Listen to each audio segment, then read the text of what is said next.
Toyota and BMW teaming up once again. Check this out. Over at Nikkei Asia, Toyota and BMW form an alliance in fuel cells. Is that what the market wants or the market needs? Is it a waste of money? We'll talk about that today, but we have a ton of other news to talk about. Genesis is discontinuing certain models for certain markets and readjusting their entire strategy. We'll talk about what other things could be happening for Genesis in the United States market with hybrids and flagship vehicles. And at the end, we're talking about how Canada is following the United States in regards to putting a big old tariff on Chinese cars. Guys, welcome back to the channel. If you're new, my name's Kirk. I talk about auto industry news. If you were moderately interested in that, make sure you are subscribed and hit the bell icon because I update quite often, almost every single day with automotive news. And I also, you guys know, I sprinkle in car reviews. Today is my last day here at the studio. Tomorrow, I go to California to drive the refreshed Tucson. So stay tuned for my impressions on the improvements of the best-selling. I think it's the best-selling Hyundai, the Hyundai Tucson in the Hyundai lineup. And then I have a ton of Honda Acura stuff coming up in the next month and a half. Make sure you guys are subscribed for all that. If you guys are excited for what's coming down the hatch, smash that like button. Toyota and BMW forming an alliance. Well, here's the thing. This is not a new alliance, but these developments today are new. We know that they've worked together with the Supra and the Z. They've worked together with fuel cells in the past. Here's the developing story with fuel cell, though. Set to sign a memorandum of understanding for the partnership next week and announce it during BMW's media roundtable on September 5th. So we will get an official announcement with more details than we get today. Again, make sure you subscribe because it's going to be a big announcement, all right, September 5th. Fuel cells are carbon neutral like battery electric, but they are actually more environmentally sustainable. They have really small hybrid batteries, unless you talk about Honda's vehicle, the CR-V, which is in conjunction with General Motors. General Motors provides the fuel cell stack, to my understanding, to this Honda. Honda has put a large plug-in hybrid battery in here to give it more practicality, but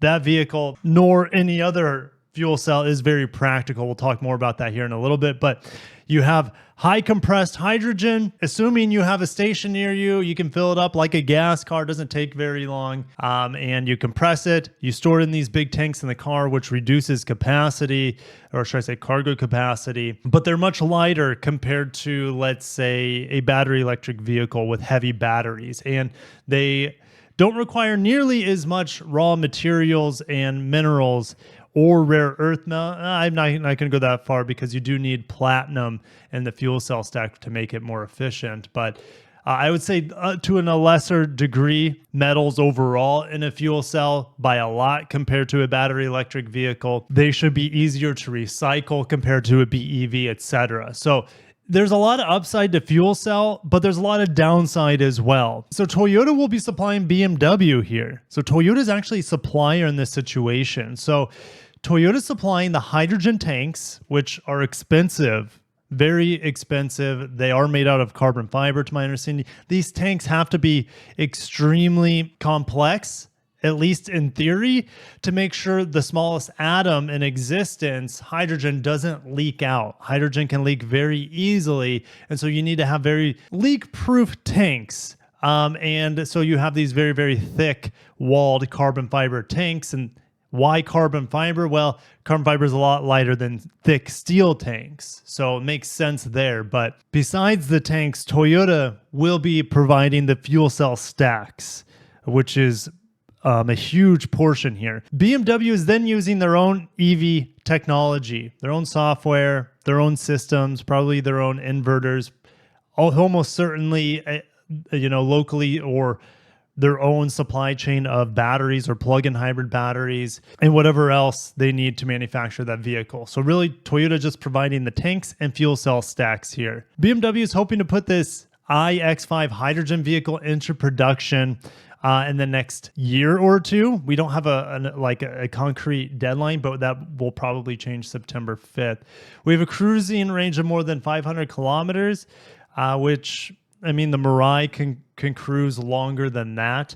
Toyota's fuel cell vehicle, I've driven it a few times. It's actually a really nice vehicle, but it's run on vapor. You can't in more ways than one, right? You can't find hydrogen anywhere. The stations that were in California, a lot of them closed down. Why are they teaming up to do this? Well, it's all about reducing costs and development time as well. They're saying that fuel cells are picking up steam again, no pun intended, because of the slowing of EV or battery electric. But I'm not buying that. A BEV is still far more practical. Look, in Europe, there's actually an infrastructure. There's 632 public EV charging stations. Now, not all of them are fast charging. I'm sure a huge portion are level 2, for example. And there's only 270 hydrogen filling stations in the entirety of Europe. That is a nightmare situation, okay? And it's not going to change anytime soon. And imagine in the United States, like, we already have a huge deficit of EV chargers across the expanse of North America. Fuel cells, there just aren't any, unless you're in certain parts of California. And even then, your car's very limited. You don't want to go outside, too far outside of your radius of a fuel cell filling station. You know, I'm not excited for this partnership whatsoever. Hopefully, other things from BMW and Toyota working together, we can see fruit from that. But I don't know if anyone is excited. I still think we're decades, many decades away from hydrogen being viable. And it all comes down to infrastructure. Look, in Europe, there's 135,000 gas stations. And there's, a couple hundred fuel cell. Until you have this sort of number, right? Because it's essentially just like a gas station in terms of putting it simply. You pull up to a pump and you connect it. It has to be pressurized, so it's a little bit more complex than putting gas in your car. But essentially, it is the same sort of setup. I filled up a Mirai before, and it was finicky. And it's still like, I would assume most hydrogen filling stations are finicky. Right? Pumps can go down just like EV chargers can go down. Now, gas station pumps go down all the time, but there's so many gas stations and so many pumps at each individual gas station, it has little effect on the ecosystem here, right? So until we have 100,000 fuel cell charging stations in Europe, it's just not going to take off, in my opinion. All right. And EV still makes a lot more sense for now for consumers. All right. Genesis is dropping. We're moving on. Genesis is dropping the G70, which includes a shooting brake, this vehicle for certain markets in Europe, and its GV80 as it shifts focus to hybrids. Genesis said that they're going to, after 2025, they're going to be EV or battery electric only. Now, with the shifting sands of the consumers and the uncertainty of what the governments are going to mandate, look how well Lexus is doing on hybrids.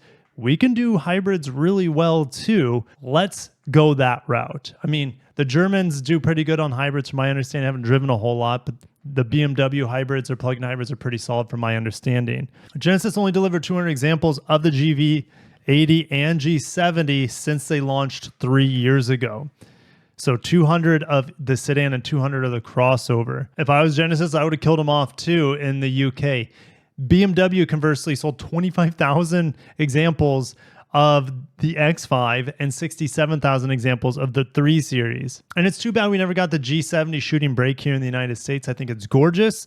Don't know how well it would sell, but it'd be great to have it, and I'd love to review it. Now, Autocar is saying, of course, Genesis could give the go-ahead for new generations of these vehicles, but they have to be hybrid or plug-in hybrid, and they have to be or have a fully battery electric variant, which would make sense too. Genesis spokesperson said, Genesis continues to be committed to pursuing our plans and being a leader in the era of electrification, but we will remain flexible based on market conditions and consumer demand. We plan to release hybrid models as we continue our journey towards full electrification. Further details regarding upcoming hybrid powertrains from Genesis will be announced at a later date. Hopefully we get something by the end of this year. They have fantastic EVs, but they are extraordinarily expensive compared to their gasoline models. So it's, unless you get a killer lease deal or something, or buy one dirt cheap, that on the used market, like a G80 electric, which is one of my favorite, if not my favorite EV ever. Good technology to fall back on from Hyundai and Kia with their hybrids. But the flagship GV90 could be replacing that GV80 in certain markets. You know, the Korean car blog is saying it's going to have those coach doors that we're seeing in this Neoloon concept. It is going to have swivel chairs and independent built-in seat speakers. So this sort of setup here that seems highly conceptualized, if it comes to the market, it's going to be turning some heads, and they would sell a crap ton, in my opinion. Even if it's fully electric, if you're able to have this sort of lounge experience, it would be fantastic. But this wouldn't come cheap. I would assume this would start at $100,000, and if you wanted the swivel chairs, I wouldn't be surprised if they don't come standard. All right, so we're gonna turn the page to why the Santa Fe. So the Santa Fe previous generation had a plug-in hybrid. They didn't bring it for launch or just carry it over like they did with the standard hybrid. Yes, they made the hybrid, I think, a little bit more powerful, if I remember correctly, compared to a 2024 model, but for 2025, the Santa Fe doesn't have a plug-in hybrid. And a lot of the rumors were saying it's because they're working on a new plug-in hybrid system. And specifically, it's looking like it's going to be an extended range electric vehicle. So it'll have a huge battery in it, much bigger than a traditional plug-in hybrid. But instead of it being, let's say, 100 kilowatt hours, maybe it's 50 or 60 kilowatt hours, which is enough for, let's say, I don't know, 150, 200 miles of electric range. And then you have a gasoline engine on board for your range extender. All right. And then it'll work as a series hybrid once you run out of electric range. This is going to be the future, I think, for a lot of electrification. I think we could see BEVs maybe not seeing as much success if we have really good extended range plug-in hybrids. Now you might be saying, Kirk, then you have to do the maintenance on the gas system. I get it. But if you only have room or only have the budget for one car, you don't have to worry about range anxiety. You don't have to worry about efficiency in town. You wouldn't be spending any money on gas. So it would be very, very interesting. We know BYD has taken this approach with their plug-in hybrids recently too, and it's only a matter of time before we start seeing this sort of extended range EVs come into the United States market. And I think, well, based off of what Korean Car Blog is saying, we're going to see it debut in the Santa Fe and a new Genesis GV70. You could also see an electric pickup trucks, which makes a ton of sense, instead of being battery electric only pickup trucks. And by the way, I just got the Tacoma TRD Pro hybrid for review this week. So if you want to see the review on that, stay tuned. And lastly, here we go. I mean, following suit here, Canada imposing 100% tariff on Chinese EVs, including Teslas. Tesla's stock went down as a result just a little bit. We also have a 25% tariff on steel from China for Canada, of course. And we could see more tariffs and more penalties coming for Chinese EVs and EV materials and whatnot in the future. All right. So they're just following suit with the United States to protect their own automotive production market, to protect their suppliers, to protect the traditional automakers, essentially. All right. But I'm going to end it there, guys. A lot of stuff in the news today. Let me know if you want to see BMW and Toyota continue to working together in other ways than fuel cells. I don't care for fuel cells. It's a pipe dream, in my opinion. Thank you guys for watching. Catch you in the next one. Peace.